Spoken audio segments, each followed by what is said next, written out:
اعوذ باللہ السمیع العلیم من الشیطان الرجیم بسم اللہ الرحمن الرحیم رب اشرح لی صدری ویسر لی امری واحلل عقدۃ من لسانی یفقہوا قولی ربی یسر ولا تؤثر وتمم بالخیر وبک نستعین ربی زدنی علما۔ السلام علیکم ورحمۃ اللہ وبرکاتہ۔ الحمدللہ ہم سورہ مائدہ کا ترجمہ و تفسیر کر رہے ہیں۔ 51 آیات کا ترجمہ و تفسیر الحمدللہ ہم کر چکے ہیں۔ آج کا سبق آیت نمبر 52 سے دیکھیے۔ اعوذ باللہ من الشیطان الرجیم فَتَرَى الَّذِينَ فِي قُلُوبِهِم مَّرَضٌ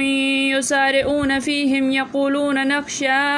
أَن تُصِيبَنَا دَائِرَةٌ فَتَرَىٰ پس ترا تو دیکھے گا، آپ دیکھیں گے، الذین وہ لوگ جو فی قلوبہم فی میں قلوب دل ہم ان کے دلوں میں مرض بیماری ہے، روگ ہے، یسارعون وہ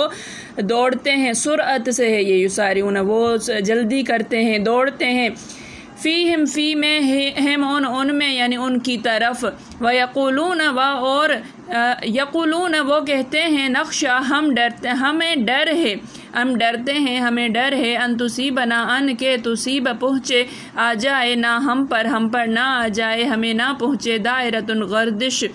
فَأَسَافَا پس اسا قریب ہے کہ اللہ ان یاتی ان کے یاتی لے آئے، بالفتح فتح اللہ فتح لے آئے، او امرن او یا امر کوئی حکم، من عندہ من سے اند پاس ہی اپنے پاس سے، فیصبحوا پس یصبحوا رہ جائیں گے، اصبح ہو جانا، یصبحوا وہ رہ جائیں گے، علی ما اسروا اللہ پر ما جو اسروا وہ چھپاتے تھے، فی انفسہم فی میں انفس نفسہم اپنے نفس میں، اپنے جی میں، اپنے دل میں، اپنے دلوں میں، نادمین پچھتانے والے رہ جائیں گے اس پر جو وہ اپنے دلوں میں چھپاتے تھے۔ فَتَرَى الَّذِينَ فِي قُلُوبِهِم مَّرَضٌ پس تو دیکھے گا وہ لوگ جن کے دلوں میں روگ ہے، بیماری ہے، یسارعون فیہم وہ ان کی طرف دوڑتے ہیں، یقولون نخشیٰ ان تصیبنا دائرۃ وہ یہ کہتے ہیں کہ ہمیں ڈر ہے کہ ہم پر گردش زمانہ نہ آ جائے، گردش نہ آ جائے، فَعَسَى اللَّهُ أَن يَأْتِيَ بِالْفَتْحِ سو قریب ہے کہ اللہ فتح لے آئے، او امر من عندہ یا اپنے پاس سے کوئی حکم، فَيُصْبِحُوا عَلَىٰ مَا أَسَرُّوا پس رہ جائیں گے اس پر جو وہ چھپاتے تھے، فی انفسہم اپنے دلوں میں، نادمین پچھتانے والے رہ جائیں گے۔ تو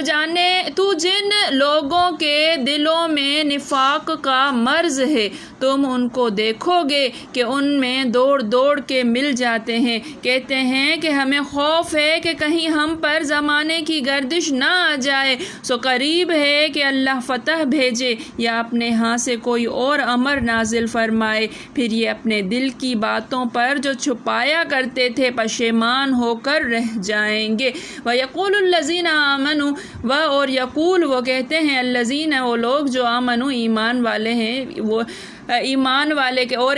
والے کہتے ہیں کہ ہؤلاء کیا ہؤلاء یہ وہی لوگ ہیں، الذین جو لوگ اقسموا قسمیں کھاتے تھے، باللہ اللہ کی، جہد ایمانہم اپنی پختہ قسمیں، پکی قسمیں، ان بے شک ہم وہ لمعکم لضرور ساتکم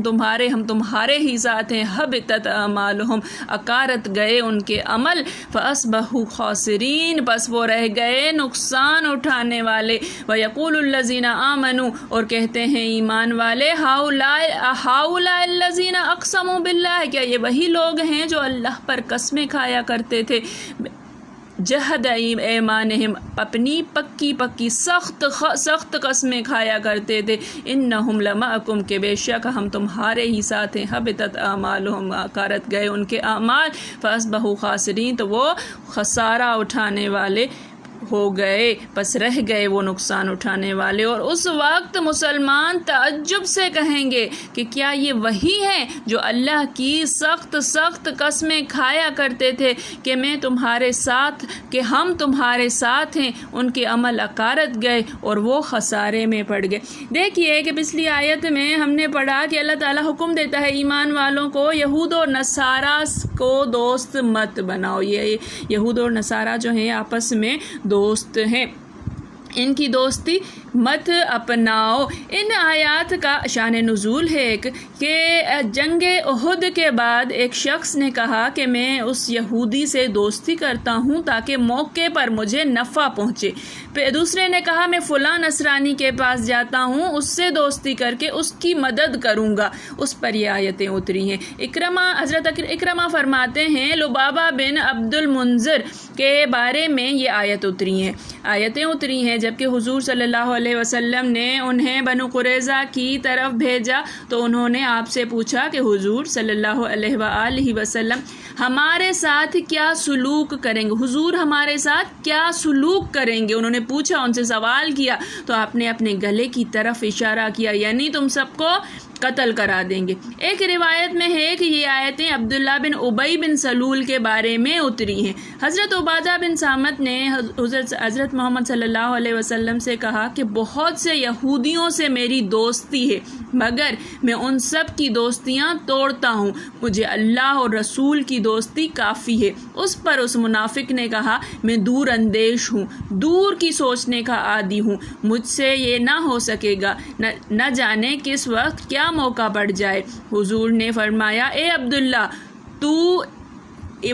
عبادہ کے مقابلے میں بہت ہی گھاٹے میں رہا۔ اس پر یہ آیتیں اتری ہیں۔ ایک روایت میں ہے کہ جب بدر میں مشرکین کو شکست ہوئی تو بعض مسلمانوں نے اپنے ملنے والے یہودیوں سے کہا کہ یہی تمہاری حالت ہو، اس سے پہلے ہی تم اس دین برحق کو قبول کر لو۔ انہوں نے جواب دیا کہ چند قریشیوں پر جو لڑائی کے فنون سے بے بہرہ ہیں، فتح مندی حاصل کر کے کہیں تم مغرور نہ ہو جانا، ہم سے اگر پالا پڑا تو ہم تو تمہیں بتا دیں گے کہ لڑائی اسے کہتے ہیں۔ اس پر حضرت عبادہ اور عبداللہ بن ابی کا وہ مکالمہ ہوا جو اوپر بیان ہو چکا ہے۔ جب یہودیوں کے اس قبیلے سے مسلمانوں کی جنگ ہوئی اور بفضل رب یہ غالب آ گئے تو اب عبداللہ بن ابی آپ سے کہنے لگا حضور صلی اللہ علیہ وآلہ وسلم میرے دوستوں کے معاملے میں مجھ پر احسان کیجئے، یہ لوگ خزرج کے ساتھی تھے۔ حضور صلی اللہ علیہ وسلم نے اسے کوئی جواب نہ دیا۔ اس نے پھر کہا، آپ نے منہ موڑ لیا، یہ آپ کے دامن سے چپک گیا۔ آپ نے غصے سے فرمایا کہ چھوڑ دے۔ اس نے کہا نہیں یا رسول اللہ صلی اللہ علیہ وآلہ وسلم میں نہ چھوڑوں گا یہاں تک کہ آپ ان کے بارے میں احسان کریں، ان کی بڑی پوری جماعت ہے اور آج تک یہ لوگ میرے طرفدار رہے اور ایک ہی دن میں یہ سب فنا کے گھاٹ اتر جائیں گے، مجھے تو آنے والی مصیبتوں کا کھٹکا ہے۔ آخر حضور صلی اللہ علیہ وسلم نے فرمایا جا، وہ سب تیرے لیے ہیں۔ ایک روایت میں ہے کہ جب بنو قینقاع کے یہودیوں نے حضور صلی اللہ علیہ وآلہ وسلم سے جنگ کی اور اللہ نے انہیں نیچا دکھایا تو عبداللہ بن ابی نے ان کی حمایت حضور صلی اللہ علیہ وسلم کے سامنے کرنے لگا، اور حضرت عبادہ بن صامت نے باوجود یہ بھی ان کے حلیف تھے لیکن انہوں نے ان سے صاف برات ظاہر کی۔ اس پر یہ آیتیں الغالبون تک اتری ہیں۔ مسند احمد میں ہے کہ اس منافق عبداللہ بن ابی کی عیادت کے لیے حضور صلی اللہ علیہ وسلم تشریف لے گئے تو آپ نے فرمایا میں نے تجھے بارہا ان یہودیوں کی محبت سے روکا، تو اس نے کہا سعد بن زرارہ تو ان سے دشمنی رکھتا تھا، وہ بھی مر گیا۔ یہاں تک دیکھیے مر رہا ہے پھر بھی اپنا غرور نہیں چھوڑ رہا۔ یہ ہوتی ہے منافقین کی عادتیں، منافقین کی پہچان۔ اللہ تعالیٰ محفوظ رکھے، اللہ تعالیٰ اپنے احکامات پر عمل کرنے کی توفیق عطا فرمائے، اللہ تعالیٰ ایمان کو ہمارے دلوں میں پیوست رکھے، دنیا داری سے زیادہ ہمیں اپنا ایمان محبوب ہو جائے۔ میرے پڑھانے میں، آپ کے پڑھنے میں، میرے سمجھانے میں، آپ کے سمجھنے میں کوئی غلطی خطا بھول چوک ہو گئی ہو تو میں اللہ کے حضور میں توبہ کرتی ہوں اور معافی کی خواستگار ہوں۔ ربنا تقبل منا انک انت سمیع العلیم۔ السلام علیکم ورحمۃ اللہ وبرکاتہ۔